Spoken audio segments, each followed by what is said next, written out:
9. Making contact at point 003. Unknown horizon.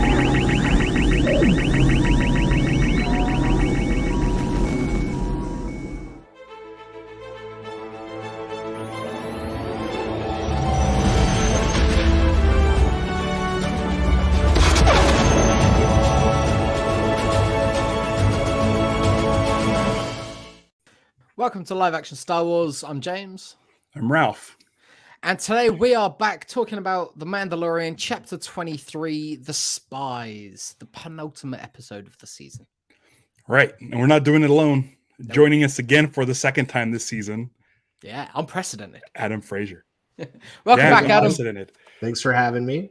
Thanks for joining us. That's because the last time was because I didn't know you were scheduled this time, and then I'm like, I need someone to come in case I'm not here because I'm working on a movie. Yeah. And but I mean, listen, if I love having you on. I'm sitting there watching the episode, and I'm taking notes right off the bat, which never happens. I'm like, okay, I know that name, I know this name, I know. Okay, who are the rest of the people? And then I'm like, oh shit, Adam's joining us. I'm good. I don't need to take notes. It makes it so much easier to have you on because I'm sure Ralph, on Twitter already. Through the rest of the episode. No, I didn't. But that was the last time Adam was on. Last time Adam was on, I think I said like as many words as John Wick, and it was because I was like completely like obliterated, tired. Mm-hmm. But no, I watched the whole episode. But I'm just like, it's so nice having you here because. You just have a wealth of knowledge.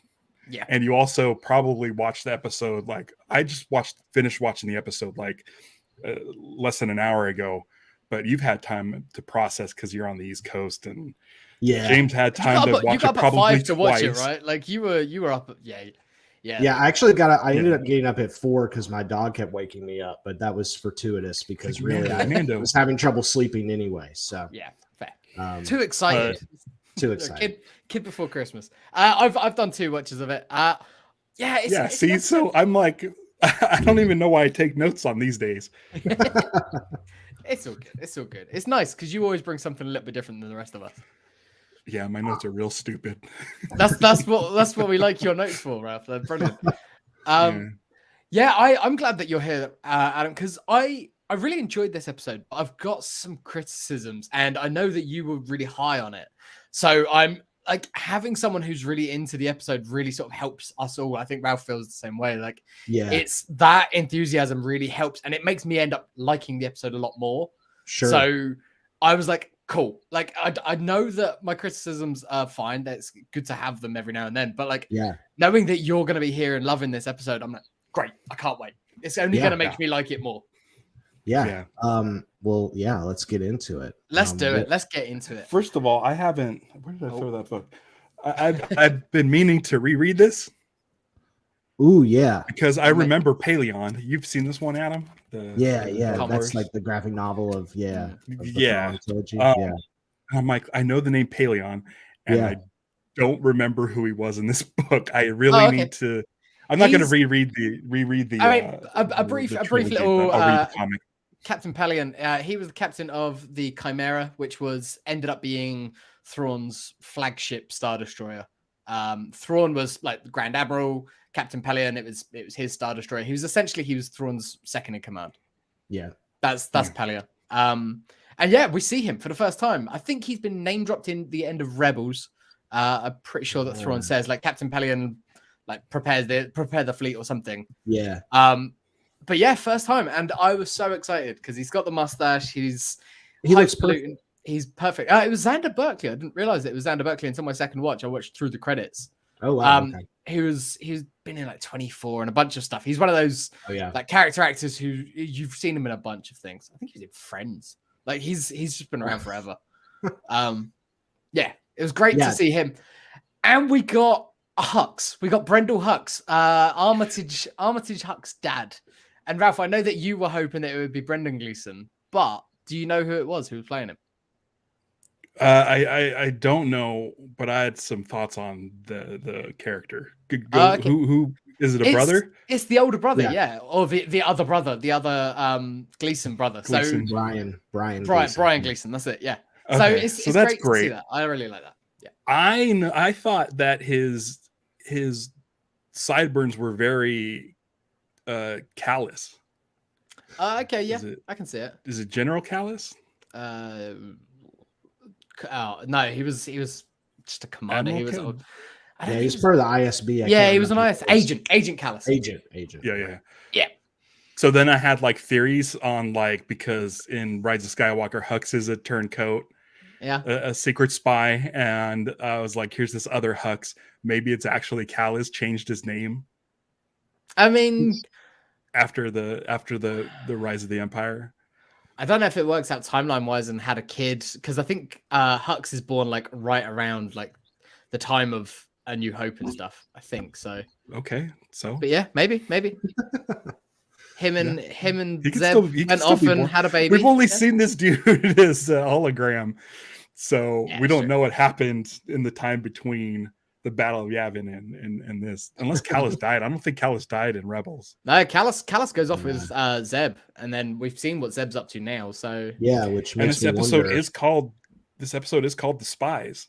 Yeah, plural. And Yeah, I don't know who they're plural. talking about, because it doesn't really. I want to get there, and We'll 'cause get I've got some fears about what that may mean. But I've got Okay. about what that means. oh, I think weirdly your fears I might mean- be the same as my hopes. maybe so. I mean, is it the armor? Because Yeah, that's my he hope. weirdly like took off to go hang out with those dudes up in the Star Destroyer, and I'm like, Yeah. Yeah, why are they showing this? Yeah, they cut back to it a few times as well, and then yeah. Every time it cut back and you saw the fleet like in the sort of the wide shot, I was expecting like Star Destroyers to jump in or Yeah. something. She was essentially like, "Hey, take off your helmet, go get some more Mandos. Let's go to Mandalore." And it's like, right. Mm, yeah. But she gets her so head cut off. I want to see her let's- head now. I want to see her head get cut off, and that's how you reveal her face. the old Not just breaking the helmet, but I Yeah. You get want to the see you get it the like you get the Django effect. Django. Yeah. Yeah. So we start this All right. episode on Coruscant. We're Yeah. in the underground. We Mhm. Looks great. meet back up with Elia Kane, who Yep. turns a corner and meets up with a probe droid, which Just was hanging out. wild. Just hanging out. So great. Yeah, I loved it. It was really cool. Like, but it's one of those things that's like, yeah, this probe droid is expecting her, but it's still, she has to give a code. She has to get a Yeah. face scan and things like that. Yeah. She said a It was TK, right? so, yeah, Yeah, TK. she gave a something or TK other. number. Yeah. But it's so Blade Runner. The shots in the rain and like the neon on his Yeah. feet. It's so, like, we talked about it last week, how there was like the chase felt quite Blade Runner-y, but this And more than ever. and I don't know this for sure. I'd have to go back and watch the Lizzo episode, but I think that set extension is the same alley that they used for the droid bar in Possibly. the previous Yeah, episode. it wouldn't They surprise just me. like redressed it. Mm. It looked, yeah. But I mean, it looked yeah, good so- though. yeah, it looked Really great. good. It's She exactly what gets you want. a hologram from Moff Gideon, Mhm. who Gideon is behind the pirates attacking Navarro. Yeah, that was interesting. I liked that they were like, yeah, they've run into some trouble, but they weren't expecting any intervention. They were expecting to essentially just go and recapture Navarro. Yeah, So them just wanting to have a drink in the school was all a front.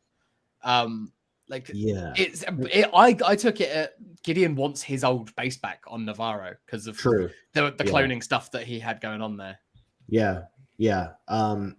And Gideon, of course, is displeased to hear that Din and Bo-Katan are working together when his they nemesis. shouldn't be.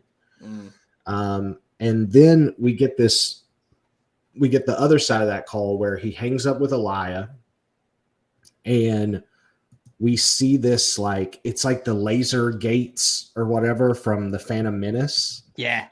and they're flanked by these new super commandos. I was gonna say this is Super Commandos, isn't it? Like we saw them in Rebels. It's the Imperial Mandalorian stuff. Like it's the combo of Stormtroopers and Mandalorian armor. Yeah, so they're of the wearing armor. Beskar alloy, which was hinted in the 5th episode, right? And last week's at the end of was it? No, it wasn't last week, was it? Whenever it was that we saw the fact that he'd been rescued and there was some Beskar involved. Yeah. And he's walking through this base. We see some more Snoke tanks, tanks with shadowy figures in them. Yeah. And he's walking to a meeting of other holograms known as the Shadow Council, which is such a extended universe name for something. Yeah. Like And it feels like it's straight out of a Dark Horse comic. It might be. I don't know. It comes straight from the Aftermath books. Okay. In that there was I knew it was familiar, but I wasn't sure where it was coming from. There was a version of the Shadow Council in that, led by basically this guy who'd been raised. He was from Jakku, and he'd been raised by Palpatine to be essentially a failsafe. That's right. Yes. He dies at the end of that. He's trying to essentially eliminate the Shadow Council as well. Ray Sloan is a member of it. She's like the figurehead admiral at the time. She's essentially in Thrawn's place in those books. Yeah. She takes a portion of the Imperial fleet off into the unknown regions, presumably to go and sort of start up the First Order, or to go and populate Exegol or something. We don't know. Right. We never really see or hear from her again, but she was a major book character. Like in the early Disney era, she popped up in a few different places. Good character, really cool character. And also Brendel Hux was there. He was doing lots of cloning and stuff for this Shadow Council. He survives at the end of that book. I mean, Armitage, Baby Hux is there as well. But yeah, they clearly are back, and they've rebuilt a new Shadow Council. Now, I read the Aftermath books when they came out. It's been a long time. Yeah, same. I don't remember, because he says Gideon says to Hux, the creation of clones is your obsession, not mine. And I remember Brendel Hux being more into like the child soldier program. So I don't remember the clone stuff there. Yeah, I can't remember exactly the details. I think he was doing some cloning, but he was definitely the one who was like training kids. He was the guy who was pushing for conscripting kids, stealing kids. But then there's the line in The Force Awakens with Baby Hux where he's like, maybe the Supreme Leader should rely on clones, you know. Yeah. So I think it's sort of a way of tying it into that.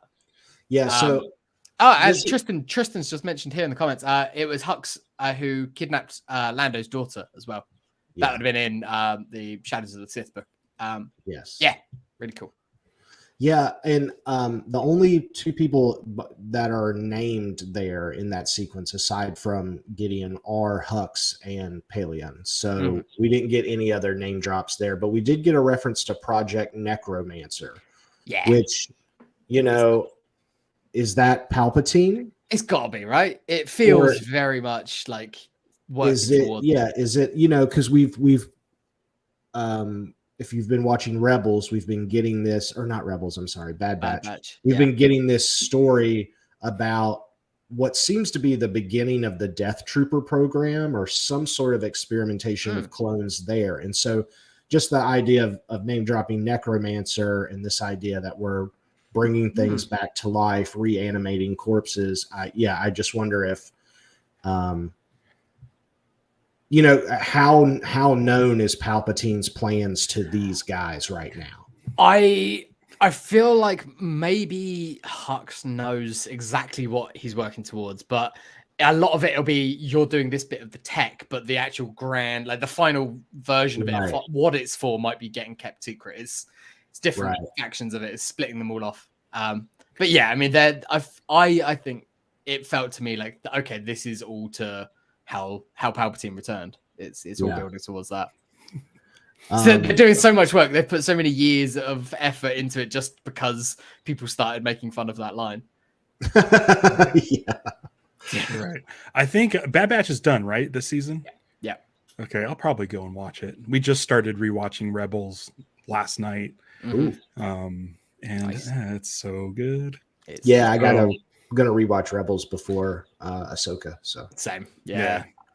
Maybe we'll do a data link episode just on Rebels because it rules. Yeah. Right. So the other interesting thing here is, okay, so Rebels wraps up before Rogue One, and we know that Thrawn and Ezra disappear.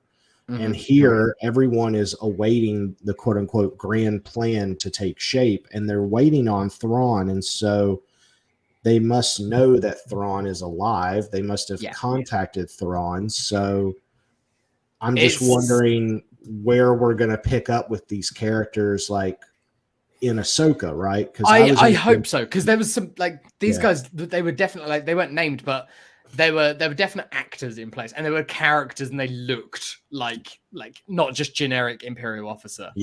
Like I was expecting to sort of get through to the credits and see like Warlord Zinj or Admiral Izard, or like these old names that are like, yeah, you can change them up exactly what they're doing, but they are based on, because one of the guys was like quite a heavy set dude who, and was definitely being, so they were saying like they need to see us as just warlords off in the thing. They like their whole plan is to be seen as just these disparate parts of the old empire, not a collective. And that's obviously what Thrawn is doing. Thrawn is sort of actually tying them all together. There's so much to dig into in this scene, and we haven't even got to the title card yet. It was half my notes were just this beginning bit. It was great. Because it does bring up a lot of questions of like, will they mention Operation Cinder? Will someone eventually start talking about the Star Killer program? Because I mean, to hollow out an entire planet, that took some time. So that has to be happening concurrently to this somewhere. That's it. And that was a restart of an old Imperial project, because like that was in the Jedi Fallen Order game when you're on Ilum. You see that was the Empire were doing that originally. So that's right. They were already sort of digging that big trench that runs around the entire planet. And then I think it was abandoned when they built the Death Star, when the Death Star was finished, maybe. And then First Order comes along, or this part of the Empire maybe even starts it back up, and then let's keep going with it. But definitely that's a big big operation. The whole thing is we have this Filoni directed movie coming out in 2 years. Something like that, 3 years. They've not set dates, which is. But they gotta get. Well, I mean, they were saying at Celebration during the Disney Parks thing, they said that they're going to add new destinations to Star Tours in 2024.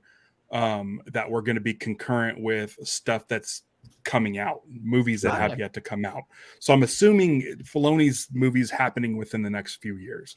I saw a report today they're trying to get to episode 7, correct? Yeah. They're sort of bridging this gap with this stuff. I don't and think the Filoni stuff. They've said like even after that movie comes out, if there's more stories to tell with these characters, their shows will continue. It's like it's like when they just do a movie in the middle of a run I could of see shows. Star Killer showing up. I could see it, or some sort of drawn base or something like. It's out there. It's out. Sort of my assumption, and again, just an assumption, but previously we had heard some info from Bob Iger and stuff in the past where they were like, well, we're reevaluating our release plan for Star Wars movies, and we really want it to feel special again. And so to me, that sounded like, okay, we don't want to do a Star Wars movie every year, right? Yeah. And so then when you start thinking about that, it's like, okay, the I'm just going to call it the New Jedi Order movie for lack of anything else to call it, but the next Rey movie. Yeah. I feel like that's right now being targeted for 2025, 26. I agree. At the latest, right? Do you think it'll be episode 10? Do you think we'll get the crawl? We will get a crawl. They've confirmed crawls for all movies now. But I truly believe that we are going to go back to episode 1. I think this is going to be Star Wars, the New Jedi Order, episode 1. Wow, okay. We're going to get a new trilogy out of this thing. So then, that becomes the question, okay, well, it's going to take at least 2 years to do each of those movies. Let's say they do a trilogy, right? So that's 25, 27, 29. So do they do these other movies in the years between or what? I'm not really sure. But I feel like the Dave movie is sort of, it's one of those things where they feel confident in announcing it and confirming it because they know Dave's not going anywhere and they know it's the most locked in. It's the most guaranteed. Here's my thing. I've been saying the whole time that I want them to just start moving ahead. I'm tired of in between stuff and prequels. Let's let's get all of this wrapped up. So if Dave's movie can just fill the gap between Jedi and The Force Awakens, and then just be done with it. Do the movie, let's move on, and then work on Rey and just move ahead, or do this thing where it's like so far in the past that there's no remnants of like stuff. Isn't there some story coming out it's like about the first Jedi ever? 25,000 years before. That's fine. That's cool because I'm that's not the gonna equivalent of going into the future, isn't it? It's like it's a brand new. Because I love stormtroopers, but I don't need to see new story. I don't want to see all the toys. Here's my my thought is, we know there's a season 4 of Mando already written. We know there's Ahsoka, obviously. Multiple seasons of Ahsoka as well. Multiple seasons of Ahsoka. We've got Skeleton Crew, maybe a second season of Book of Boba Fett, maybe a Book of Bo-Katan. I mean, I don't know, but I think it's going to get to a definitive point, and then they're going to make this movie, which is really going to be sort of the heir to the Empire. It's going to be the. Do they call it The Last Command? I've been saying that all of these shows and this like the New Republic era of shows, as we are now calling it, because they've sort of defined all the eras, that all of these shows have been a remix of the Thrawn trilogy already. Boba Fett slotting into the Talon Card role. I think not in a romantic way with the link to Luke, but Ahsoka being the Mara Jade of it, maybe. This new character that's in Ahsoka being the Joruus C'baoth. Like you've got all these pieces in place, and it's just a remix of that story, which is great. The other key element that we're not talking about right now is okay, so Bad Batch is done after next season, right? 3 seasons and done. What is Lucasfilm Animation going to be doing next? There's going to be another show, isn't there? There's bound to be another show. There has to be another show, and I think it has to be Luke and Ben. Ooh. I think it has to be that back half of the 30 years between Empire or between Jedi and Force Awakens. So we get Ben as a Padawan with Luke. We get the school. The school. We get him turning on him. We get all that stuff that was not in the Force Awakens, right? I could totally see that being an animated series that runs 3 or 4, seasons and fills the back half of that gap, because I think Filoni's movie and the Mando shows, they're only going to go so far. I mean, we're 5 years after Jedi right here. It's going to be really hard to bridge that other 25 years. So, but this is certainly building up to dealing with Thrawn and the Imperial Remnant and all that stuff. And I think there's got to be a definitive point where the Republic kind of shuts stuff down for a while, right? And then that gives the First Order the opportunity to emerge later. But yeah, there's just a ton going on. And again, we haven't even got past the title card yet. We're tying in a lot of the stuff that was announced at the celebration. We're talking about it's the most interesting stuff, though. It's the most interesting stuff for sure. Because they're showing their hand. It's like when we first saw the Snoke tank. It's like, oh, there's a lot more. There's a lot more going on here. It makes sense. I was saying that the timing of Celebration and this season of Mando felt a little bit odd, because you'd think that they'd want to do some reveals of Thrawn or whatever if they were going to be in this show. But with the announcement of these movies, getting what we got in this episode and presumably some more stuff next week, it does make sense with what they announced and when, and then showing the episode on Friday night at Celebration. They know what they're doing. Like the finale. I do like that Filoni is kind of bringing in this stuff, because for me, the Thrawn trilogy was always episode 7, 8, and 9. I think for every one of our generations, definitely, So I do like that Filoni's kind of like giving George, it's like his gift to George is like giving him this stuff and being able to bridge it with the current 7, 8, and 9, which can now be like, and 10, 11, 12. The time, like if you think of that as those books took place around this sort of time Yeah. in the story, and then it was like just when without we got Luke to and Leia and those guys. yeah. When we got to like the 30 years, that's when we were hitting New Jedi Order in books. So like they're getting there. They're getting there. Because the sequel trilogy takes place over the span of a year. So it's a real tight little time frame. And it's funny too, because this is remixing the Thrawn trilogy, and I feel like the sequel trilogy remixes Dark Empire quite a bit, which is sort of the if the Thrawn trilogy is 1A, Dark Empire is 1B. It's like very similar, but I mean, and if we're going with a Luke and Ben animated series, you can just call it Jedi Academy, and then you've got the Kevin J. Anderson books in there as well. Yeah, true. Corran Horn, we saw a young Corran Horn in Obi-Wan. You Kyle throw him Katarn. in there, Kyle Katarn, all these characters. Dash Rendar.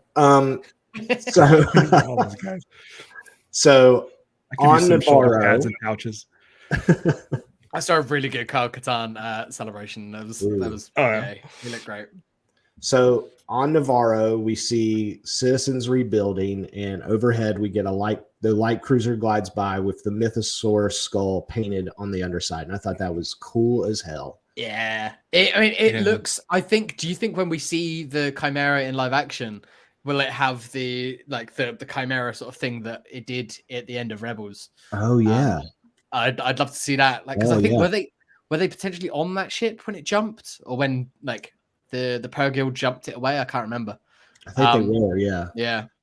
That'd be cool. Yeah. It's now precedent for painting your Star Destroyers. Yeah. So they're calling these guys the Mandalorian privateers, not the Night Owls or whatever, because it's a different group. It's a bigger group. Like it has some of the Night Owls in there, but yeah. So there's a little bit of a standoff, but the armor smooths things over very quickly and invites them to make camp.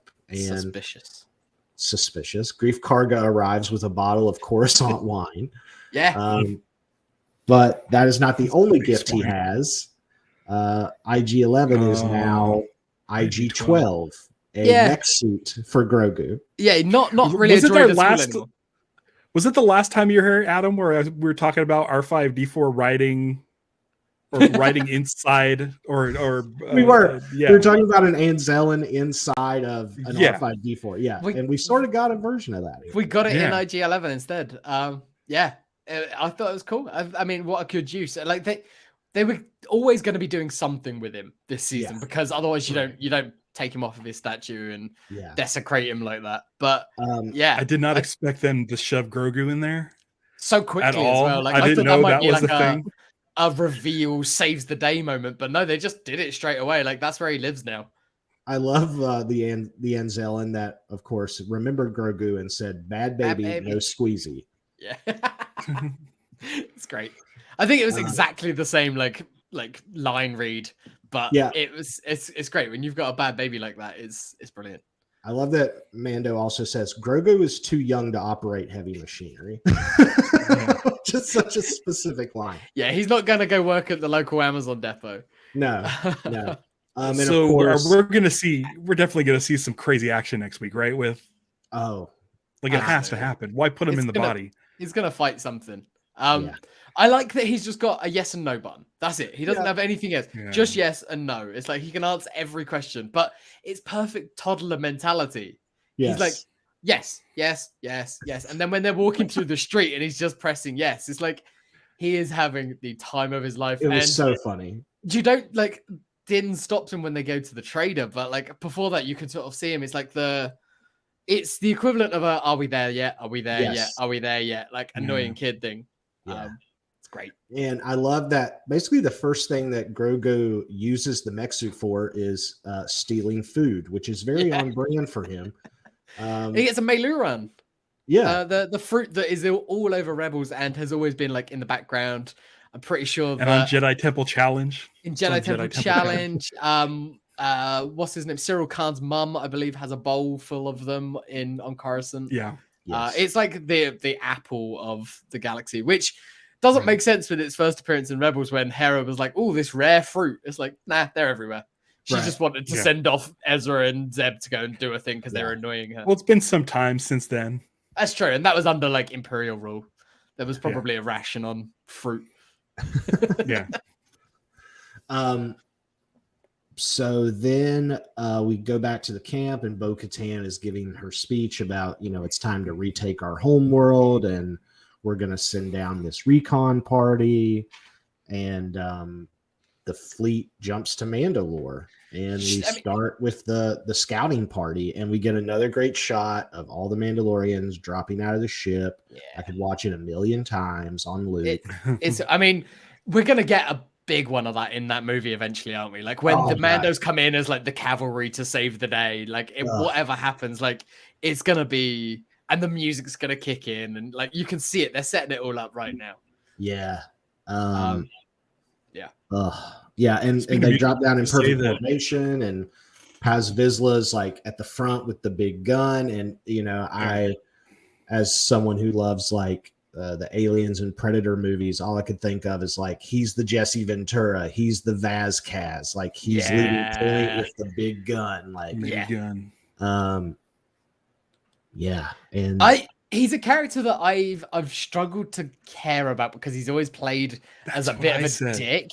And then at the end of this episode, to jump ahead a little bit, but like at the end of this episode where he has his big heroic death, I'm just like, I don't care that he's died. It's a cool scene, but that's exactly I literally said. All right, I literally said on the couch, "Who cares?" And Stevie was like, "I care," but I'm like, I guess so with the son and stuff. But he seems like such a meathead. Yeah, that he's always just been a jerk to the characters that we like. Sweet beef father, indeed. But that's the thing is like he's got a son, and it was reestablished in this episode that he had a kid and wanted to keep the kid safe.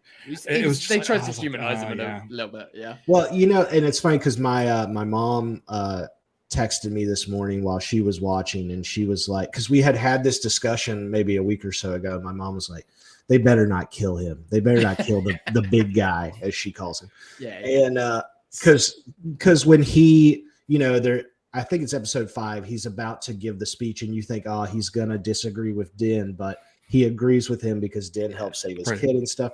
That won, I guess, my mom over. That she was invested in this guy. And so she's like, they better not kill him. And I'm like, well, I mean, it might happen because just in my mind, I'm like, you need to lose a named character if you're going to have an assault like that. You need someone. It's not going to be Bo-Katan. And at this juncture, we don't know enough about the armorer for her to die. Yeah. So I was like, it might happen. And then today she's texting me while she's watching it. And she's like, this Darth Vader wannabe better not kill the big guy. And I was like, she hasn't got that. Yeah. But they get to Mandalore, and they sort of, there's a couple of scenes where it's just like there's something on the horizon, and then I mean this other group of Mandalorians that were just hanging out. I wasn't expecting that at all. That was a real strange thing. I liked it. I think they were kind of like these Mando. Essentially, they've become like land pirates. Yeah, nomad land pirates. Like they look like ice pirates. Yeah. There's a ship. There's a ship like that in Ice Pirates on the desert. Yeah, true. Yeah. A lot like Rex and his band of clones in Rebels again, like where they've got their armor, but they've sort of had to mod it for survival. It's just getting by. Two of those actors were Charles Parnell, who played Warlock in Top Gun, which cool. You just saw him recently in Top Gun Maverick. And then Charles Baker. That's right. I recognize him. Like, who is that? Yeah. Charles Baker, who's best known perhaps as Skinny Pete from Breaking Bad. I did recognize Skinny Pete. Yeah. Yeah. That was it was cool seeing those guys. And also interesting that like I don't know, there was a few things in this episode where I was like, it feels like the stuff trimmed out of it. Like there's some scenes. I would have thought that these guys would be a bit pissed that they were been abandoned there for so long. Obviously there's all these rumors, and there had been rumors that the planet was cursed, it was poisoned, all of this. And the person that keeps on or had kept on saying that was the armorer. She pieces out as soon as they show up.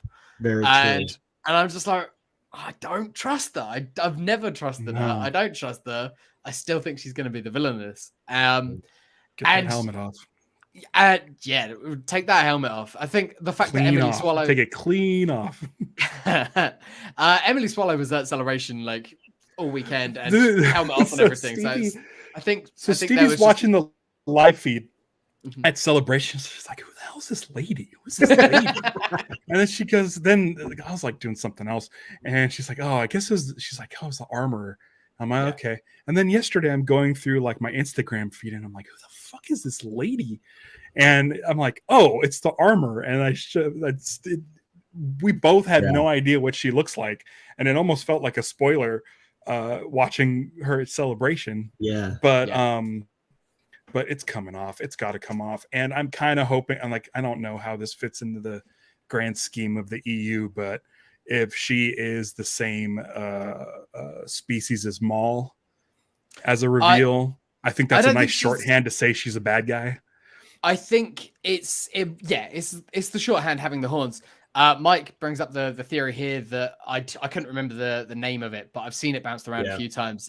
There's a character at the end of season 7 of Clone Wars who's one of the Mandalorian Death Watch guys who was with Maul. Had like purple cropped hair and things. Rook cast. I really like that theory. That character was given a lot of animation screen time in that show. Is a mystery. Was obviously with the bad group of Mandos. Was Death Watch. So tying her in there, it's one of those. And her saying that Death Watch, her saying Death Watch is no longer a thing. Yeah, could be her giving misinformation. Yep, she because they may very well be a thing still. Mm-hmm. She definitely knew Bo-Katan because in like Book of Boba Fett, she talked about Bo-Katan and how she was essentially the ruin of Mandalore. And then as soon as they meet up in this, she's like, "Don't mind me, I'm still here." Like they bit buddy, but yeah, I really like that. And if it would be Bo-Katan who recognizes her if the helmet comes off, and we get a little. When she was going back up to when she was heading back up to the Star Destroyer, she was saying, "I need medical support for some people." Like that's just a flat out lie, right? I mean, they're survivors, but they might, I guess, but. Yeah, I don't know. I don't trust her. I think she's going up there and she's going to shoot that poor captain. I think there's something to consider with the armor in that, look, it was her and Paz Vizsla whose forebearer or what have you was the leader of Death Watch, right? Mm-hmm. And so when you're introduced to those two characters, it's like, okay, these guys are really hardcore about keeping their helmets on. Yeah. But then if you think a little harder on that, it's like, why would the armorer absolutely want to keep her helmet on? And it would be because someone like a Bo-Katan, another Mandalorian, would recognize her as a traitor because she is a traitor to join. And no one refers to her by name. Like we eventually found out Din, and now they say Din Djarin all the time. Like it's his Grief still calls him Mando because he just like that's a nickname for him, right? But he knows that that's not his name. Yeah. So I do think the Rook cast thing has weight, and I want to talk a little bit about that maybe towards the end. Okay, cool. But so I think somewhere in here, Din pledges his allegiance to Bo-Katan. Really like that scene. I think I missed it a little bit on the first watch, but second time round, it feels really like from the heart. He's like, "I'm not following you because you've got this sword. My people, the people like they don't give a shit about the Darksaber. Like they never saw Din as a leader just because he was holding it. The Darksaber is a symbol for you guys. If you need that, great. But it doesn't matter if you've got it or you don't. You're a leader because you act like a leader, because you carry yourself like a leader, because you lead people. You've come in with a plan. It's not a symbol. And I think that's the same thing that Sabine was saying to her when she gave her it the first time around. It's like, you deserve this because it's the symbol, but you deserve to be the leader. It doesn't matter what you've got. And I think Bo-Katan seeing that and hearing that was a big moment for her as well. That scene also mirrored to me sort of when Boba Fett first came back and got involved in all of this. He really pledged himself to Mando to help him retrieve Grogu for what he did. And, then we saw Din repay that favor in Book of Boba Fett. And so I think it's just sort of like when a Mandalorian gives you their word, that you can trust. It's an honor thing, isn't it? It's like that's the honorable warrior sort of situation. Like, and if the armor is rook cast and is a spy, then that will push that theme even further because she has broken her word and her bond, and she is not of honor. She's Mandalorian no more or something. Exactly. Yeah. So the pirate ship is they're going to the Great Forge, and Vizsla and Woves are playing this. I guess it's like a chess-like game. They start arguing over the moves, and Grogu breaks up the fight. It was Roadhouse moment for Grogu. Very much, but it was the fact that Bo was just like, neither side can get involved, and like they're both sitting back. Mercedes Money's just chilling, just be like, yeah, whatever, let them fight. Like, I think they both know that they're not going to kill each other, but they're gonna make the other one feel like a twat. Maybe a stabbing. Maybe a little like, I'll just cut you. But then Grogu's like, well, I'm not really a part of either side, so break it up, you guys. Like, that's being dicks. For you wrestling fans, Axe Woves hits a beautiful jetpack assisted V trigger there. He does. It was nice. Shades of Kenny Omega there.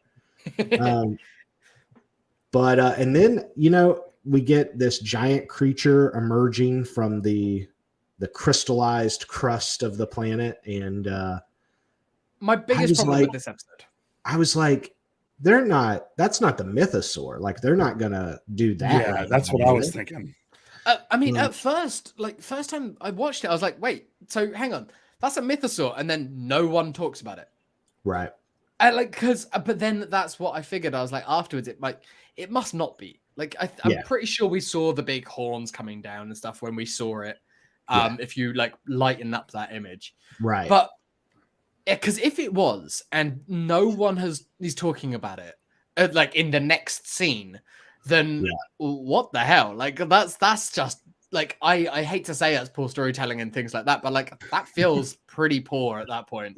Earlier in the episode when Bo's giving the brief, she does mention that some dormant species have been awakened have emerged from their slumber or what have you. So I guess that's just, we don't know enough about the planet to know all the creatures that exist on it. You know what I mean? So it's I could definitely see people getting confused at that, and I think there will be a lot. It's a little murky there. Mm-hmm.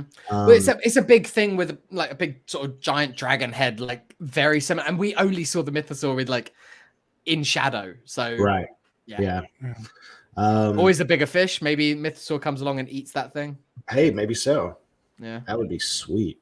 I hadn't even considered that, but then we get the Imperial Super Commandos arriving in the Beskar. I like the way they look. They look great. Sweet. We didn't mention it last week, but the stormtroopers that had like they've been sort of redecked out with Jack Black and Lizzo. I thought those guys last week looked really good. So like whenever they take a stormtrooper armor and tweak it, like I'm all for it. It's cool. You know what I want to see? I want to see do you remember they made a toy of it, but I never can remember. I think it's from Shadows of the Empire, the like Luke and Coruscant guard gear. Mm-hmm. It's like red gear, but it has a really weird, funky helmet. And I would love to see them bring that into live action. Like if we go back to Coruscant and we see it somewhere, that would be dope. But I'm looking at it now. Nice. I'll try to pop it up here. But so they find themselves basically lured into a trap. There's an Imperial base beneath the surface of Mandalore, and Gideon's been using the planet essentially as his home base. It certainly seems like that. This was definitely where we saw him earlier in the episode. Yeah, there he is. Yeah. Look at that guy. I mean, it looks a lot like a Praetorian Guard. Yeah. It's very similar. I used to use this figure as like a bounty hunter when Nice. I just keep his helmet on. I thought he was a cool looking guy. So the super commandos overpower Din and tie him up, and then Gideon arrives with his new Dark Trooper armor, right? That's made with best. Does it have Batman horns? Does it have Batman ears? So he has a black and red Mandalorian helmet that does have some spikes on it, but it's not like Darth Maul spikes. It's like there's a spike. It's not as many as the armor either. It's like I think there was like 4, like 2 on the side and 1 on the front and 1 on the back or something. Okay, not quite Batman then. Yeah. There was one shot where the silhouette matched up to look like Batman. Yeah. He's just a big fan. Yeah. Mandalore will live on in me. That's some pretty big words from Gideon. Yeah. He's like just dropping bars all over this scene where he's just like, the biggest improvement that it's got is me. Inside it. Yeah. Like he definitely is very sure of himself. But when you've got Giancarlo Esposito playing that role, it works. I think in a lesser actor, it would just come off as a bit weak, or a bit try hard maybe. But he can just deliver that stuff. He chews up the scenery whenever he's on screen in the best way. The other line I thought was really interesting was when he's talking about how every society has something to offer. Yeah, he mentions the cloners. He mentions the Jedi. It lingers on Grogu as well when he mentions the Jedi. So it's like we know that he was after Grogu. It's like everyone that he wants. The Mandalorian, you've got Bo-Katan or Din. You've got the Jedi right there. You've got the cloners. Maybe that's Grogu as well. We don't know. And he wants to aggregate the best of each to create an army that will bring order to the galaxy. So do you think he's working for Thrawn, or do you think that he's working with the Shadow Collective or the Shadow Council just for his own gains for now? He's got ties to Pershing, has ties to Camino and ties to Snoke. I'm assuming ties to Palpatine. I feel like ultimately he's working for Palpatine. I don't know whether Thrawn is as well or not. Like he's doing this. Okay. I think the ultimate goal of all of this stuff is to answer the question somehow. Yeah. Somehow Palpatine's return, and there's no sense in there should be other factions, but even from Bad Batch, the very first scene of Bad Batch, you see them taking a Jedi into Camino. So it should tell you right off the bat, which I also like, because I felt like as much as people shit on midichlorians, I think it is a good way, an easy way to set up the fact that Jedi have different cellular structure. They're just they are built different. And so to be able to extract that, and the fact that Anakin had more midichlorians than even Master Yoda is crazy. Well, what if you have someone that has more midichlorians than Darth Vader, and more and you just start pumping so much midichlorians into a body that you get this abomination, which is Snoke. You're gonna get Super Shredder. Pretty much. And it also Snoke is. It also ties into the fascination and the frustration with Anakin being conceived by the midichlorians. Like, the Palpatine is like, if this kid can be conceived by the midichlorians, surely someone can manipulate midichlorians independently to create life, right? I mean, that's the whole deal with the Plagueis thing is like, if in the book it's a sort of not written is like full text, and obviously that book isn't canon anymore, but they definitely pull from it whenever they want. But in that, Anakin is created by the Force, by the midichlorians, and in response to Plagueis and Sidious's meddling and messing and trying to create their own life in their own. It's a push and pull with the Force. Like, they do this, and so the Force sort of answers back, and that answer back is Anakin. Very much like the Matrix and all the Bible stuff that it pulls from. That's really interesting, because I'm just putting thoughts together here that, Palpatine's meddling in this stuff, obviously it leads to Rey being born, and Yep. Rey is the counterbalance to all of his meddling in the sequel trilogy, you know. And if you do this animated series about Luke and Ben in Rise of Skywalker, Palpatine says he was always the voices in Ben's head. Yeah. And it would be fun to explore that. A young He's Ben always having hearing these- other voices. Yeah. Yeah, Because he says I'm every voice you've ever heard, as if he's been getting different messages, whether it's Vader, Anakin sometimes. Vader. Yeah. Like he's always hearing stuff. Because it's in Bloodline, the book, where like the galaxy at large finds out that Vader was Leia's father, and at that point Ben is already off training with Luke. Right. And so we never get the exact moment of when he finds out that his grandfather is Darth Vader. Did Luke tell him? Or is that something that just sort of came out when it was plastered across the HoloNet? Yeah. Like, yeah. So let's see. I mean, well, how about this? This is what I think. Nobody tells Ben. Ooh, that pisses him off. Captain Phasma finds. This is coming back to this, so buckle up. Captain Phasma is the one that finds the burnt up helmet on Endor, presents it to him, and then he goes bad. He like gets mad. But it's only that it's the only reason I'm talking about that is because I want the Ewok Adventures 3, and I want Sindel to return to Endor as and Phasma. find Wicket. Sindel, no, she's not Phasma. Phasma's enslaved all the Ewoks to look for any remnants of Darth Vader.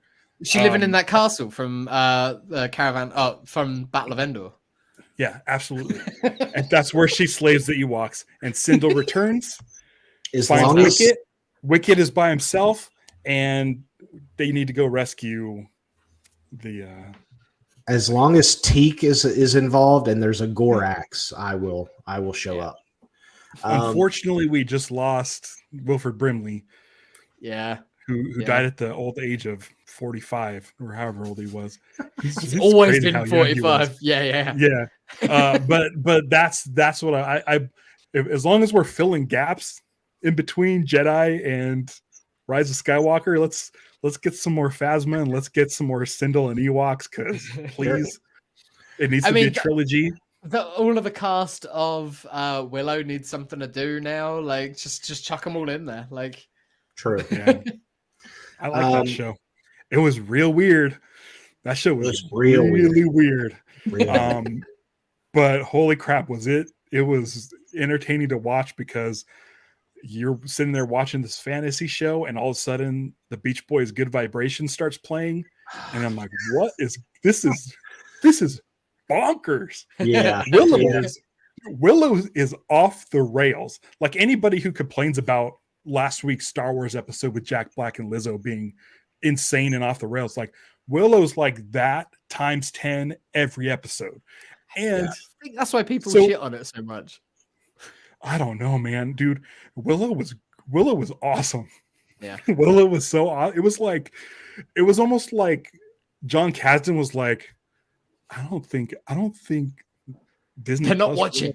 They're not watching us. Let's just do what we want. Yeah, we're just gonna go ape shit. Willow is nuts, guys, and I loved it for it, because every week I'd be like, why doesn't Star Wars do this? Why doesn't Star Wars just have one thing that just goes off the rails and is just absolutely just crazy bonkers out there? And I think last week we sort of got into that a little bit, and unfortunately, a lot of people shit on it. Well, they don't do it as much. Some Star Wars fans who was like, "Oh yeah, I need this crazy like." we love. I love last week's episode. I thought it was great. People saying that George Lucas spinning in his grave over Lizzo and Jack Black. I'm like, dude, George Lucas would eat this shit up. Yeah. Like, George Lucas is alive, and he would have. It was the most George Lucasy episode that the show has done. Yeah, it was. Yes. And so now I'm like, give Bryce Dallas Howard a Star Wars show. I mean, we've been saying that for years. Shit crazy as Willow. Yeah. So we're pretty much at the end of the episode here, right? Well, yeah. So when Din is captured and like tied down and pinned down, I was really hoping Gideon to just walk along and just take his helmet off, because like that's the have you ever removed your helmet? Has your helmet ever been removed by another? It's like, boom, like, and in front It's of like a bunch the of lucha Mandalorians, fighting. like exactly, It's like it's lucha taking the wrestling. mask, take the mask. Like that would be And great. I think that could happen even next episode. I still think that's on the table. I think so too. And We see Din's face once a season. Yeah, it's kind of how it works. It's like in past, it's been in like the second to last episode, which is why I was sort of expecting it here. Yeah. And we might see it in whatever interrogation room they go to, but I feel like it would have had more weight if it was in front of everyone else. Yeah. And then of course Vizsla, he mows down some troops. He does a nice he clothesline at one point. Yeah. He knocks a couple of guys off a cliff, even though they're wearing jetpacks. We won't worry about that. He stomps Praetorian on a dude. guards. Like, yeah. But then the Praetorian Guard shows up, and he does not last too long against them. I'm glad. They just really go straight glad. for the gaps. They go straight for the gaps in the armor. Which They're not messing around. I think it would have lessened them, and it would have lessened the fight in The Last Jedi if he'd held his own and maybe taken one out. Like, I was really glad that they just went bang, bish bash bosh, we're done. It's out, it's over. Like, that's all you get. And only 3 as well. Only 3 of them, yeah. Cool too. Because there's like 8 or so, I think. And they're twins, aren't they? Like, they're always twins, I think. Yeah. So maybe this was a triplet pair or something. Or like, yeah. And already it's begging the question, like, well, who are the Praetorian Guard? Are they just elite? That's it. They've been around for a while, clearly. Like, or are they part of, are they part of some sort of genetic enhancement as well? So, but they were almost like gifted to Gideon by the Shadow Council, like, as well as like a top up of TIE interceptors and things like that. Yeah. And he sends off the bombers and the interceptors to go and take out the Mandalorian fleet, but that's why I'm just like, what is the armorer up to? Is she going there? Are they going to have a big space battle with her defending, or is she actually just sort of, I don't know, taking down the shield so that they can just go in and wipe them out? Right. So here's what I'm thinking has happened. I feel like with the bombers and interceptors, Gideon is clearly the one that took out Bo-Katan's castle. Yeah. Forcing Bo-Katan to move towards the armor. Din getting captured instead of killed. Din is clearly going to be bait for Grogu. Yeah. And that way he can continue Pershing's studies. And he'll have Pershing because, like, a mind wiped Pershing back under his control. But he doesn't, not necessarily does he need Pershing at all, because he said that he was under control of the New Republic, but he did give Elia Kane everything he needed to continue the experiments. Yeah, that's it. So it's gonna be and he said continue with your mission, sort of thing. Yeah. So with Elia Kane and Gideon trying to do whatever experiment, and maybe it'll be like a Baby Yoda on a table with tubes going into a Snoke tank. Or even like pumping out midichlorians into like an Emperor. It might be too soon to show an Emperor tank. But there's gonna be like alien resurrection failures. Like, we know that there was a bunch of failed ones. That's what I believe Snoke is. Yeah, I mean, it's almost confirmed that that's what Snoke is. Like, we know that the one that is Rey's father was like the most like Sheev, but he just didn't have any force abilities. His only failure was that he wasn't force sensitive, which is why he was basically allowed to escape and go and procreate, and that's when we got Rey. Right.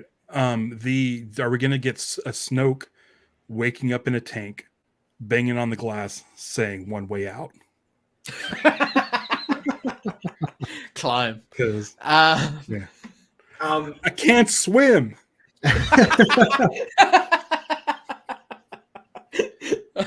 And so back to the title, The Spies, obviously that is a plural title. Yeah. Elia Kane is one spy. Yeah. And I think that, because the title usually has a double or even triple meaning a lot of times, they're inviting you to speculate about who this other spy is. I think the two like prime suspects from the Mandalorian camp are both now going to the fleet. So you've Right. got the armorer, and then you've also got what's his chops? Axe Rose. Axe, who's Yep. he's also off. Like we He didn't mention it, but conveniently he exits the flies mission. away exactly when they get Yeah. attacked. So it's like the two people that we don't trust for either we know how to watch TV and read story, or because he's been a bit of a dick this season.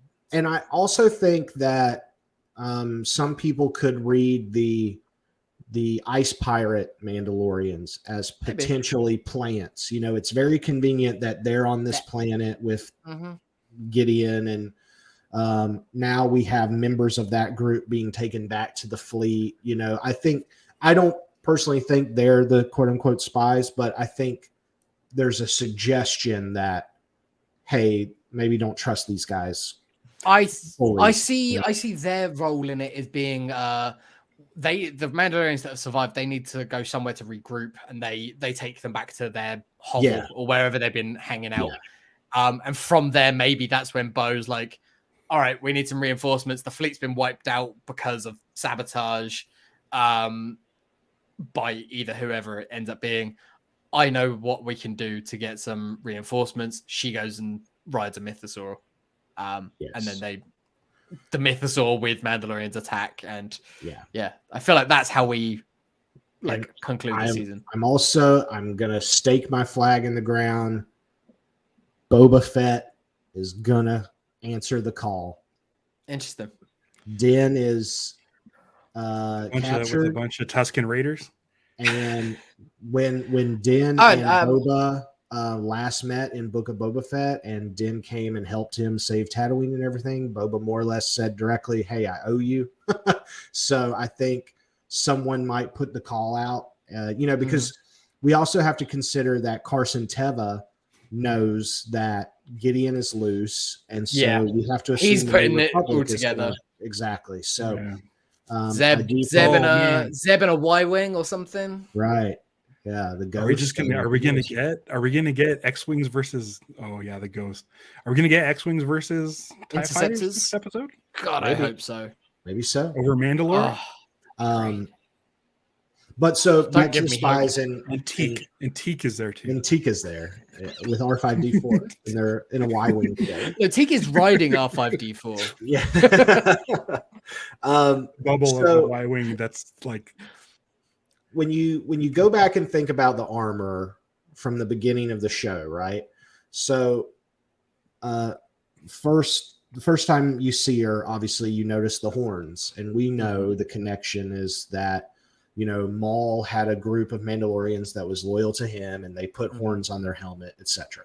So we already have that kind of in our minds. And then to consider that really she's the only survivor of the convert being wiped out in season 1, Yeah.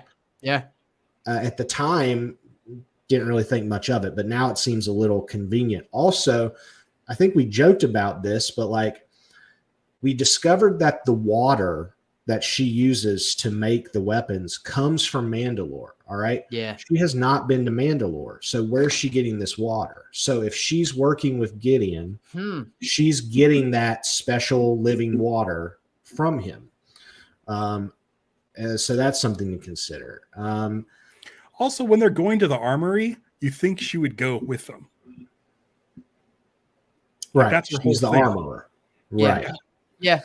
The armorer wants to go to the armory. And knowing that Gideon has already ran in with Bo-Katan in the past, it would be somewhat convenient for him to have a faction of Mandos that essentially keep Mandalorians from uniting, right?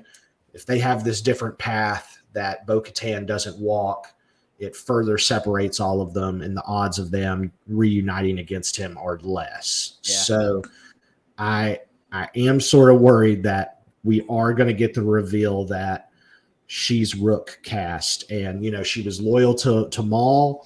She's going to be loyal to Gideon, and I think we're going to discover that the reason that is because she hates Bo-Katan, and we're probably going to get a nice little, if there is a moment where she takes her helmet off and she sees her face, I think we're going to get a monologue as to why she's done what she's done, and why. And then the recommended viewing at the end of the episode that pops up on Disney Plus will be season 7 of the Clone Wars. Right. Yeah, it's like hey, you have met this character before. It was this one over here. Yeah. Now, do I think that's happening next episode? I have no idea, but it seems like a lot for one episode. There is a lot that they need to do if they're wrapping up everything next episode. Right. I like the idea of Boba Fett coming in. I think if he comes in with anyone, it should be Timothy Oliphant out of his back to tank. Ooh.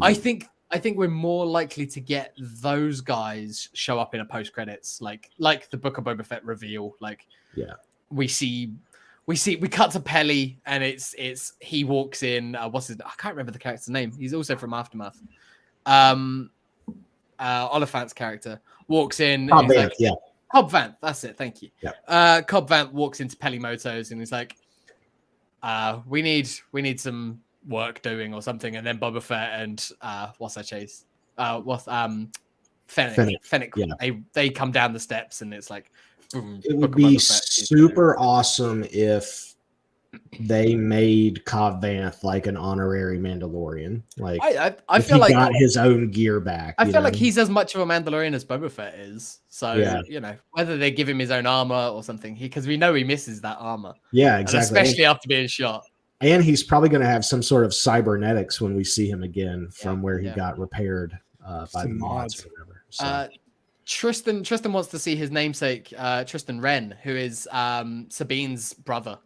Clan Wren, who were also part of that faction with Maul back in the day, I believe. I think her mum is seen in that same scene with Rook. So it'll be interesting to see where they fall, because they were sort of aligned with the Empire in Rebels and then split off from them. They've got that big fight on the ice and stuff. So it'd be cool to see some of those guys, see some Clan Wren people come and save the day. And Sabine leading them. Like Ewok adventure stuff aside, I would like to see sort of Captain Phasma be brought into the fold. I know Gwendolyn Christie was at Celebration this year. Yep. I mean, if you want to start connecting episode 7 and filling in backstories, I know there's Phasma books. Her story is really interesting. It's totally different. It would be cool to see that. Yeah.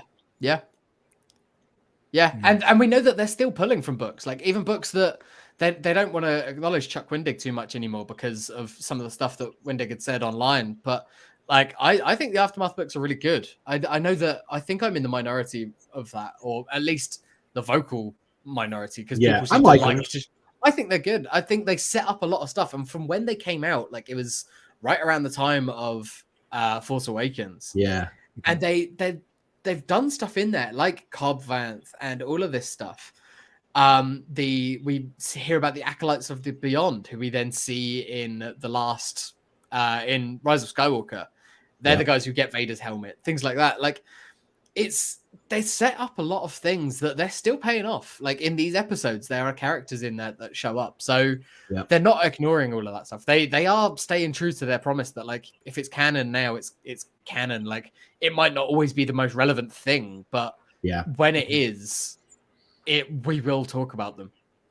There's also the Aftermath books kind of revisited Naboo and Jar Jar, and now we're sort of seeing a situation where, we've got a Naboo starfighter, we've got Royal Guards, we've got the cruiser back.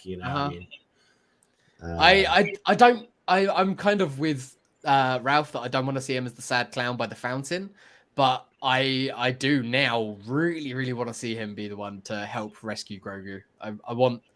We don't need it. Like maybe one scene. He needs to be stowed away in that ship. Yeah, one scene a season is fine. But yeah, or even they meet up with him at Padme's funeral and then they go from there. Like, because he's there. Where Ahsoka was at. Yeah, where Ahsoka was. So that funeral could end up just being a really important meeting place for lots of characters. Man, I hope Keller and Beck is in Ahsoka. Oh yeah, maybe possible, or a flashback. Put a beard on him and have him show up and hang out with Luke. If Grogu made it out, I mean, who knows what Pershing did, how Pershing got Grogu to begin with. Yeah. There's still a lot to explore there with. But go ahead, but I still want to move forward. I mean, if you're going to add Keller and Beck into the fold, I'll watch all that stuff. But again, I'm so I get conflicted because yes, I want the timeline to just get out of this section of time. But yes, I want another Ewok adventure. Yes, I want more Keller and Beck. Put Keller and Beck in the Ewok adventure movie. Just get all of the Ralph things into one. And that's the thing. Like, I think, Ralph, your whole thing is like, as long as it's done well, it doesn't matter. Like, your ideal is that they're moving forward or like doing a completely new time. That's fine. But then it takes something like Andor's moving backwards. Exactly. Yeah. Andor comes out and it's so good that like I don't care when it's set. Like that's what you want. The one thing that baffles me, everything else. The one thing that baffles me with this show is the lack of mini rigs. I saw Filoni play with his toy. His toy's so bad. Like where bring it in. Where are the mini rigs? Yeah, these little guys need to be flying around doing stuff. Yeah, I need all the. This is the perfect opportunity. Mandalorian's a perfect opportunity to bring in mini. You got rigs. the troop transport. Yep. Yeah. You can make them work. Like you can fit them in. Like yeah. They're so small. They're mini. They could be the jungle transport with the one. There's one in Shadow of the Sith that I think it's the Cap 2. Is that what it's called? The one with the suction cup. The toy with the suction cup on it. Yeah. Yep. And I feel like some did show up in animation, but they certainly looked like them. I think like that. There's been times even in this show that I'm like, wait, hang on, was that? And then I've gone back and I'm like, no, it wasn't. I'm reaching. Yeah. Yeah. Yeah. We had that early episode, Ralph, where we thought we saw one in Empire Strikes Back that we'd never seen before, but turns out it wasn't quite. Thanks to Pablo Hidalgo for clearing that up for us. Yeah. Never gets back to our other silly questions, but that one. One other thing I wanted to say as well. This is the penultimate episode of season 3, right? Yep. And if you notice, when Paz Vizsla is killed, the way his body is positioned in the frame, it's almost exactly like Quill's body in the penultimate episode. Yeah, you're right. Okay, and in this time, instead of Grogu being captured, it's Din Djarin. So we're still getting these poetic Lucas rhymes as we go. And instead of IG-11 holding Grogu in a little bag, right? He's in him now. Grogu's in the chest. Yeah. It's it is all sort of looping background. That's good. So, okay, so who's gonna be walking through lava next week? It's not gonna be lava. Hopefully it's gonna be water. It's gonna be Bo-Katan. She's gonna be walking into the water and like just like very biblical, walking into the waters and then like coming out on a mythosaur. Like that will all be. I don't need to see anything underwater with it. It's just she goes in. Yeah. We don't see her. She busts out and is already got it. She's yes. Yeah. That's how on the mythosaur wielding the darksaber. There you go. Yes. She is Mandalorian. And Grogu slides down the tail like Fred Flintstone. In his IG-11. Yeah. And Sabotage by the Beastie Boys is playing. Yes. Love that. That. Because there's a boombox being held by Teak. Why have we not got jobs? Listen, I mean, we can do if Lucasfilm wants to hire us to do serious stuff, I can do that too. But they're going to involve Teak, and because they're going to need someone to run fast. Like that's part of it's like the Justice League. Yeah, that's like Jedi Force speed. Like that's a good quality to have. Yeah. All right. We talked about all the stuff from Celebration, that like all the big news and things. Like there's some stuff from the Acolyte, but we'll get to that eventually. Like we've got years. I don't know what that is. I have High no Republic, idea end of the High Republic. That's High Republic one. Show looks really good. Looks like dark. Manny Jacinto's in it. Love him. Is there going to be like a teenage Palpatine? No, I think it's still a bit early for him. There might be Plagueis, but it's a bit early for Baby Sheev. Yeah, I think it's like at least 100 years before the Phantom Menace. So Yeah. They've confirmed that one of the book characters, one of the alien book characters, who's sort of just been knighted in the High Republic novels, Venestra Rowe, she's going to be in the show. So yeah, she'll probably be on the council or something by that point. And then it seems like they're like phase 3 will be the last phase of the High Republic. Did I read that? Oh, right? of the publishing initiative. Right, I think that right, because the era's not going away. There'll probably still be books come out in that, but of the initial publishing thing. Right. I feel like they're putting a cap on that, so now they can actually go do stories and movies and shows. Exactly. Move forward. It's good. Like you've set up the era. You've got a bunch of characters. You tell the stories as and when it's relevant to. Yeah. You've got the 25,000 years in the past. James Mangold, Origins of the Jedi and Origins of the Force movie. That'd be interesting. Let's just get this stuff made. That's all I ask is just get it made. I Taika's movie is probably just done. Lando series probably done. Rogue Squadron's probably done. Well, yeah, that's it. Like Taika, they've said Taika's still working on it. He's busy. They don't want anyone else involved in writing it, which is fine. But I think Taika's movie is like going the way of Rian Johnson's movies, where here's the weird thing. I don't know if this is public knowledge or what. Dropping exclusives here on live action Star Wars. I mean, probably a year ago at this point, maybe even before that. Someone had told me that they thought that the Taika movie was about the first Jedi. That's what they said to me. Huh. And I was like, well, that's really interesting. I mean, that's a story that's never been told and, etc. And now to hear that that's what Mangold's doing, it made me wonder if that was the idea that was pitched to Taika. And then, because, when we first started talking about the Taika movie, right? Like the logo was like very Stone Age looking. Yeah. And I think it was supposed to evoke that, like, this is an ancient kind of story. And so I wonder if that was sort of pitched to him and he decided, you know what, I'm going to actually, I've been writing and I'm doing my own thing over here, or how that worked out. But makes sense.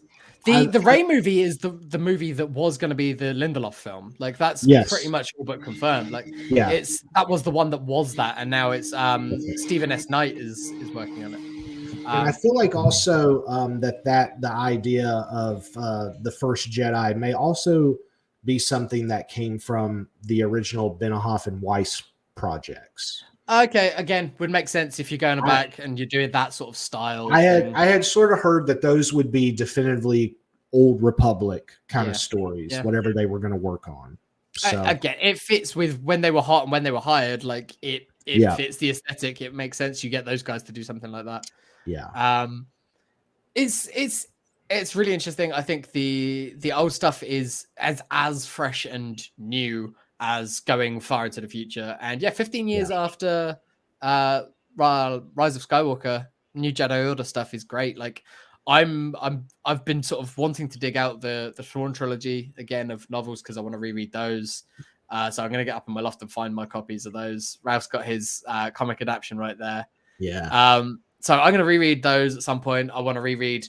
I know that it's like the New Jedi Order obviously was a series of books as well and an era, but it's not going to be anything like that because the characters are so different. But hell, if it's Rey building up a new Jedi Order and then the Yuuzhan Vong attack and a planet gets dropped on Chewie, like I don't think they'll do it, but like, who knows? It does beg the question, like, because to me this was always the issue with Rogue Squadron is, if you pitch the Rogue Squadron movie as a standalone story about training pilots, right? That sounds great. But when you put it post Rise of Skywalker, suddenly it has to do a ton of heavy lifting, right? Exactly. It has to establish who are the good guys, what's the new government, right? What's the new bad guys as well? Like exactly. Who's the new threat that we're fighting? You're also going to have to explain, hey, where's Rey and Finn and Poe and all of our heroes that we just followed? And I just never thought that movie was going to be able to carry that weight, because it just wasn't. You truly do need a trilogy starter to do that kind of story. I agree with that. Oh yeah, flat top Chewie. Shadows of the Empire, wouldn't it? Yeah. Yeah. So now that we're getting this story that is definitely setting up those things. Yeah. Moving right? forward. We're getting a new Jedi Order. We're going to see whatever this new Republic is, right? But who's the 3.0. threat going to be? Yeah. That's it. We And- need a new bad guy. Like, And it can't be Imperial First Order giant planet blow upper thing. It has to be something new. the Vong And would I be truly interesting and think the different. Vong could fit They've- that yeah. bill. I mean, We know it'd that be like the Borg, essentially. in Star Trek. Dave had an interest in doing them. Like there was the abandoned stuff for Clone Wars. They were gonna have some Yuuzhan Vong in there. So like it's not that they are totally opposed to doing them. We know that George wasn't a big fan, but they can tweak them, they can change them. They don't need to be Sure. exactly the same. Yeah, I I'd say think just the Vong would be idea- interesting, or Chiss Ascendancy, because by that point, if you've set up the Chiss, if you've set up Thrawn, Yeah. bang, here you go. Here's the rest of his people, and they're an outside force. Yeah, I think having a race or a threat that is essentially immune to the Force is pretty interesting if you're building a new Jedi Order. I mean, that It would seems be. like a good fit. Yeah. You could definitely tweak it, and you don't have to go as crazy as they did in the original expanded universe with all that stuff. Mhm. But I could totally see that being an option. Definitely. I think it would be really, really interesting. And as you said, like having it tie in with the fact that Rey is building up, like she's getting some success now. She's fought through her own personal demons, literally. Yeah. She's now building up, and fingers crossed that John wants to come back, and we've got a Jedi Finn as well. Like Yeah. I feel like at this point that's all on him. Like I think they will offer him the world and promise him that they'll do right by him, and it'll be all on him. If he wants to come back, I think there's a role for him for sure. Yeah. But I also don't think there'll be any sort of bad blood if he says no, thank you, I don't want to do that. Right. We'll see. I don't think you'll get Poe back because I don't think he needs another house. I know he's pretty much said that's the only time he'll come back is if he needs to buy a new house. But we'll see. And yeah, having a load of Jedi, a bunch of Jedi up and running and going, and then something comes in that is like, so what? You can use the Force. Whoop-de-doo. Like, right. We've also been teasing. We've been teasing this idea of expanding into another galaxy. You know, we've heard that Ahsoka is going to go to another galaxy, and Skeleton Crew as well. Like, right. And we've already got the Exegol and the unknown regions and stuff. I mean, the Vong, that they could be making their emergence from one of these areas. So exactly. Yeah. I feel like if you do the Vong, it should be teased out like throughout many different projects beforehand. Yeah. Like they did that with the books back in the day. There was blanking on the character's name. There was basically a Vong spy. And it was in like the Crimson Empire comics or something where he first showed up. And it's like that's a good way of doing it. And he was a bit like a Skrull where he was like a bit of shapeshifty and stuff. Yeah, I was like going to that. say it's kind of like Star Secret Wars' Invasion. opportunity to do Secret Invasion in a way. Yeah, like, I mean, I guess they'll see how well that does in a couple of months' time with Marvel. So, yeah, we could get something similar to that. And then like you can just include characters' names that will make people happy. Like they can be different characters at this point, but have Corran Horn in an X-wing and then become a Jedi. Like they've said they still want to do Rogue Squadron, whether it be a show or a movie or something. It's still, I think Kathleen Kennedy came out and said it's still a story that we want to tell. We're just figuring out how we're going to do that.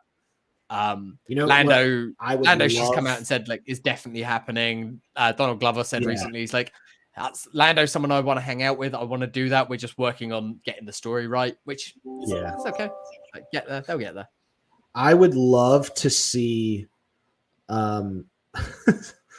Speaking of Dark Empire, a character that I like in that series is Vima Dabota, the old decrepit Jedi Master lady that she gives Corellia, Leia. right?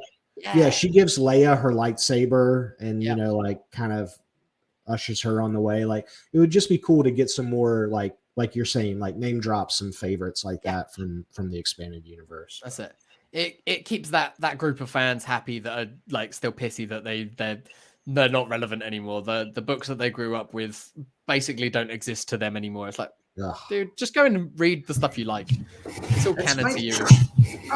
I'll just we can end with this, but it's just like I saw an article that I think it was Hollywood Reporter or something. It just the headline just pissed me off immediately. It was like fans Turn like on. turn on Mandalorian season 3 or something. Like who like Yeah. this has been my favorite season of the Mandalorian. Like, and So- I may be in the minority. Mine too. Mine too. But, like, it's been great. Like, Yeah. you would Even think, an like, episode like this where I had a couple of nitpicks, like Right. I still really enjoyed the episode. Yeah. it's like Cara Dune's not around, so that's a big win. She was not a great actor, regardless of whatever. So that's a huge win. I personally am totally fine with the deep fake stuff, but I know some people hate that. Yep. There's been no deep fakery thus far in this season. We'll You see would think next people episode. would be like excited, but instead it's just like more whining and complaining. Like it's just it's really frustrating. It was Ed. I was at Celebration this weekend, and it was Ed's first time going to one. And I said to him at the end of day one, I was like, "Isn't it amazing that all it takes is one day at an event like this to make you forget about all of the toxicity in Star Wars and online?" Yeah. And it's like, you get 35,000 people who are all there having the best time and loving it. Yeah. And everyone is loving their own bits of it. Not everyone is going to love every single thing, but they're all just there celebrating. It's the best name for a convention because that is exactly what it is. It is a celebration. And it's what we say at the end of every episode. So like we don't need to go over it again and again, but you don't need to like everything, but you can't just go around making blanket statements like fans turn on the Mandalorian. It's like, no, they don't. Like we're out here loving it every week. Even the episodes like last week's that most people, well, a lot of vocal people online don't seem to like. We both loved it. So yeah. I don't know. And also, if you don't like something, by definition, are you a fan? I mean, technically not. Yeah. So yeah, I don't get it. It's I don't know. I've been saying it all season. This is my favorite season. I don't go and rewatch Mandalorian because a lot of it is just Din walking around with Grogu going on a side quest, and that's not very entertaining to rewatch. It's great in the moment. Like I like visiting different places, but at some point I need story, and it's back. The whole Bo-Katan of it all, I've really enjoyed. I've really enjoyed. Yeah, we're shills. Absolutely. I mean, listen, here's the thing. Here's what you need to know about me. I really like Star Wars, and it took me a really long time to jump in the Star Wars podcasting game. I've been podcasting since 2006. Yeah. And I could have been podcasting this whole time about Star Wars. It was one of those things where when me and James decided we wanted to do more podcasts because Invincible was on a 2+ year hiatus, we were like, let's just do Star Wars, but let's just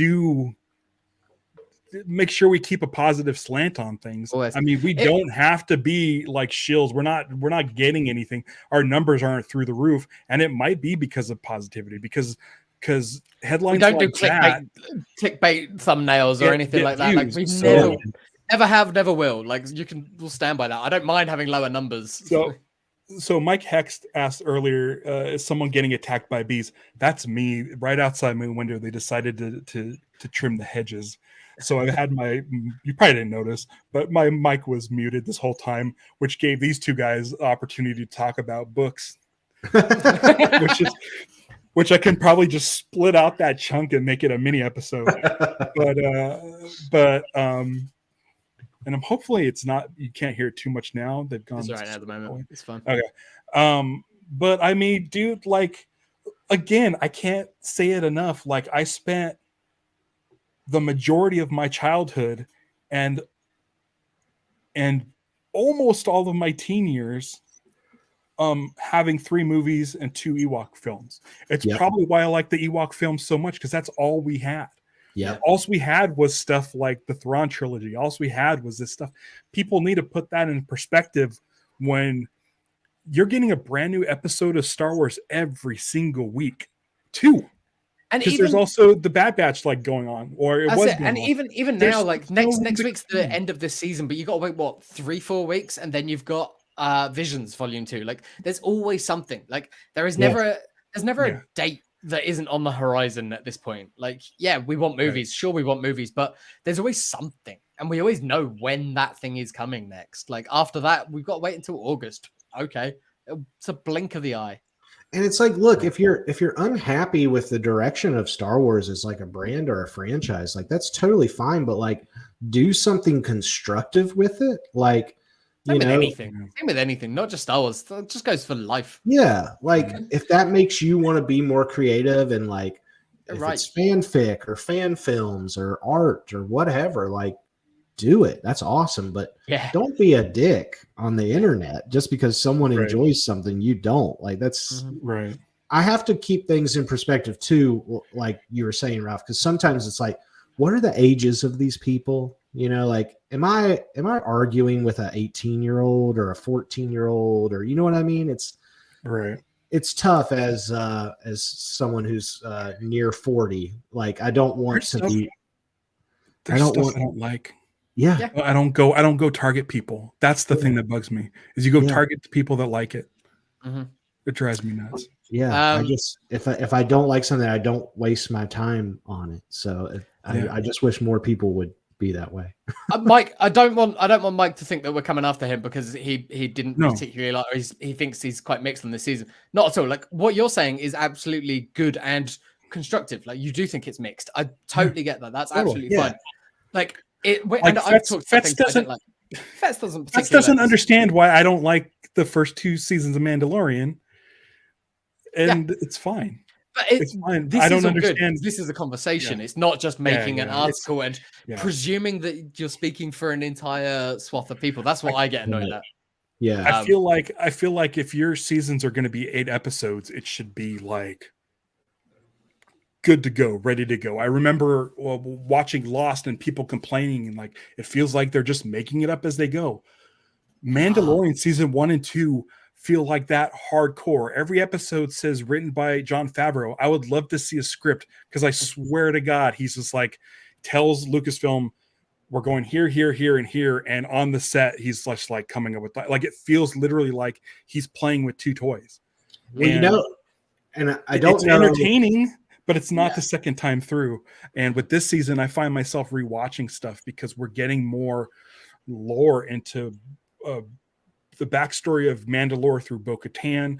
We're getting more backstory with Grogu and Keller and Beck. Like I like the story stuff. This episode, I was thinking as soon as they were playing chess and they started fighting, I'm like, fuck, they have to shoehorn in an action scene. I don't need an action scene. There's full episodes of Andor that didn't have a single Star War in it. It was just talking. And I know that's not what Star Wars is. And I know that Star Wars should be a serial where every 10 minutes you have a cliffhanger or an action sequence, but sometimes it's like Star Wars can be everything. Star Wars can be whatever. They don't have to get up and fight with knives. Like I don't need a set piece. Like the chess game is enough for me to understand these 2 ideals. Them having a disagreement and an argument would have probably been more interesting than a fight there. Well, even if Paz Vizsla took out the vibroblade, I think that's what that is, right? It pulls it out and at the game, like that was enough to show like how high the tensions are running. Even though it's kind of cool, I don't need to see them firing jetpacks and fighting because it's like you guys need to save that fuel. We already established in episode 5 or the episode they've got limited fuel. Like they got limited fuel. And listen, you're far from home. I don't know where you're getting your fuel to begin with, but you're far from home. And there's a bigger thing. Like someone needs. Like I'm just like I don't need the action set pieces. I really really enjoyed. I think my favorite scene, which we didn't discuss, was Bo-Katan sitting at the head of the table. Yeah, here you have all these different Mandalorian factions with different things, and she's explaining to these people that they thought for the last however many years that she abandoned them. Right, they've been left behind, and she's explaining. She fully admitted her mistakes as well. Like she's like I get the people that want it, and I love that stuff. People that want more Din Djarin and everything, and feel like he's done a little dirty this season by not really being that relevant to the story. I don't mind that because he's kind of a blank slate of a character anyway, for Yeah. good and ill. But the Bo-Katan inclusion this season, she's the star of this season at least. Like, she's been amazing, and I think that's what we have enjoyed on this podcast in particular, is all of that stuff, because all of these good things that we're talking about have come from her side of the story. Yeah, she's fascinating. She's a really good character, and Kate Sackhoff's kicking ass and doing really, really well with that role. Yeah. But I'm wearing Mandalorian socks that I got at Celebration, so I like the show a lot. Right. Yeah. Let's wrap it up. Let's go out. I feel like we could talk forever. This is like probably our longest regular episode. It might be, yeah. It's Hopefully cool. It's all good. you don't mind, Adam, that we've kept you so long. No, yeah. What do you think will be the last shot of this season of Mandalorian? Putting you guys on the spot. Credits. Either or. I think you go ahead first. I think it ends with R5D4 ascending to the throne of Mandalore. Oh man, Love it. No. Love it. And it pops open and Tika's in there. Yes. Tika's been controlling the whole time. I have no idea what the final shot is. I think we could get a shot of Bo-Katan back on her throne with all the Mandalorians around her, and then we get a little sitting tall, maybe, instead of the way she was lounging.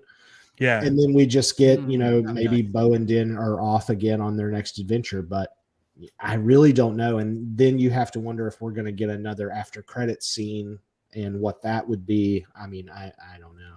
I think we will see maybe Baby Yoda with a Snoke tank being hooked up to it, pumping in midichlorians. I think that's what that machine was. The only reason I don't think that we'll get that is because we basically just got that ending with Bad Batch. Okay, I haven't seen it.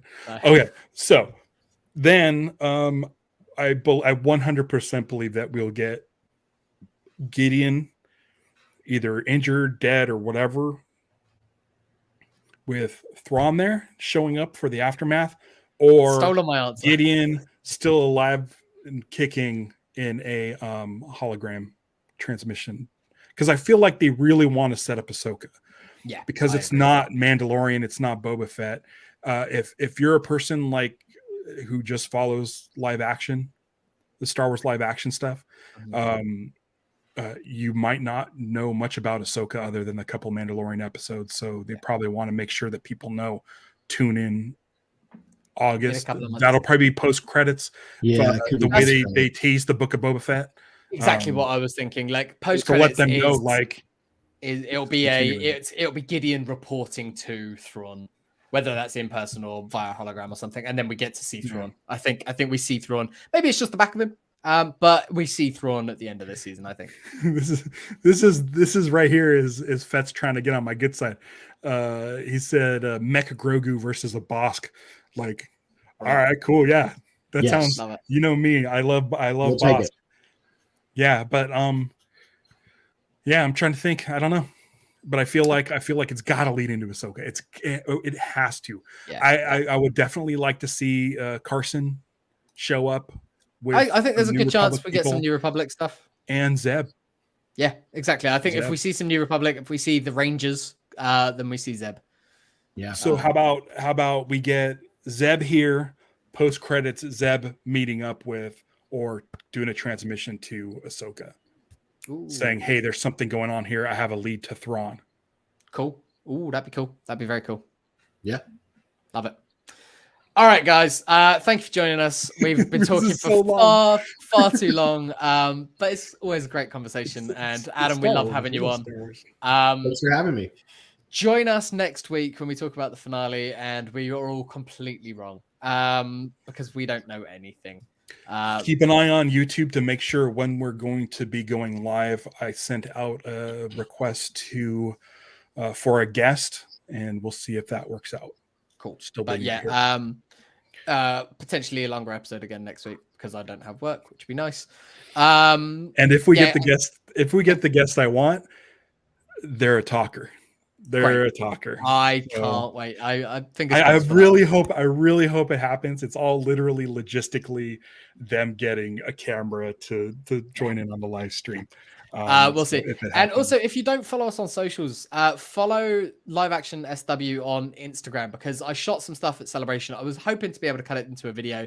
Don't really have enough to do that, so I'm just going to put out a bunch of like shorts or whatever reels are. I'm going to try and figure out reels and maybe put out something on there.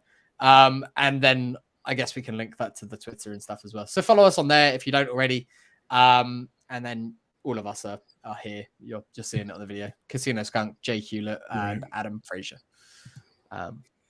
Follow us all there. All right, guys. Don't give in to hate. Celebrate the love. Punch it. Yeah.